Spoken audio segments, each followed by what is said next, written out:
രസീതൊക്കെ എടുത്തിട്ട് തിരിച്ച് റൂമിൽ വന്ന് നല്ലൊരു ഉറക്കം ഉറങ്ങി. 2 മണിക്കൂറാണെങ്കിൽ പോലും ഒരു ക്ഷീണം അങ്ങ് കളഞ്ഞിട്ടുള്ളൊരു ഉറക്കം കഴിഞ്ഞു.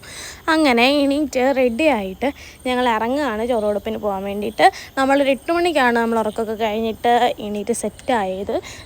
നല്ല മഴയാണ്, മഴ തോന്നിട്ടില്ല. ഞങ്ങൾ കാലെടുത്ത് വെച്ചപ്പോൾ തൊട്ട് മഴയാണ് ഗുരുവായൂർ, പക്ഷേ മഴ ഇതുവരെ തോന്നില്ല. ഏറ്റവും രസകരമായ കാര്യം എന്ന് വെച്ചാൽ ഞങ്ങൾ തിരിച്ച് വീട്ടിൽ പോകുന്നിടം വരെയും ഇവിടെ തന്നെ ആയിരുന്നു അവിടെ. അങ്ങനെ ഞങ്ങൾ കുടയൊക്കെ പിടിച്ച് നേരെ പോയി സാരിയൊക്കെ ഉടുത്ത് പോയേക്കാണ്. നമുക്ക് ചോറുടുപ്പുള്ളതുകൊണ്ട് നമുക്ക് എന്തായാലും അകത്ത് പാസ്സുണ്ട് കയറാൻ വേണ്ടിയിട്ട്.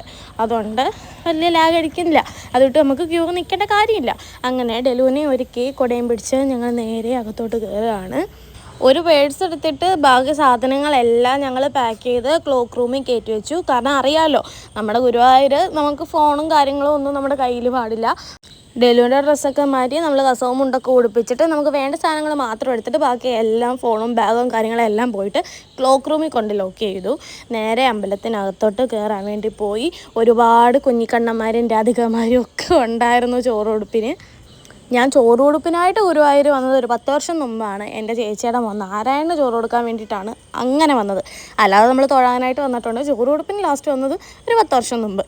അന്നിങ്ങനെ അമ്പലത്തിൽ ചോറ് കൊടുക്കുന്ന സമയത്ത് നമുക്ക് ഫോട്ടോ എടുത്ത് തരുന്ന പരിപാടികളൊന്നുമില്ല.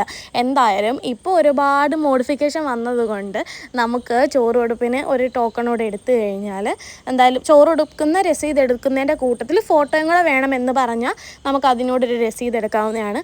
5 ഫോട്ടോ നമുക്ക് അവരെടുത്ത് തരും. അത് പിന്നെ കുറച്ച് ദിവസത്തേക്കുള്ളിൽ അവർ നമ്മൾ അയച്ചു തരും. അങ്ങനെ ഞങ്ങൾ 5 ഫോട്ടോയും എടുത്തു. അങ്ങനെ ഞങ്ങൾ ചോറൊക്കെ കൊടുത്ത് തൊഴുതിട്ട് ഞങ്ങൾ വെളിയിൽ ഇറങ്ങി കഴിഞ്ഞിട്ടുള്ള വീഡിയോസാണ് പിന്നെ ഈ കാണുന്നത് മൊത്തം.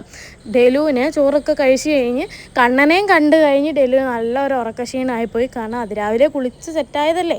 അങ്ങനെ തൊഴുതിട്ട് കുറേ നേരം ഫോട്ടോസൊക്കെ എടുത്ത് അവിടെ നിന്നു. ബാക്കി വീഡിയോസ് ഞാൻ പാർട്ട് 3 ഇടാം.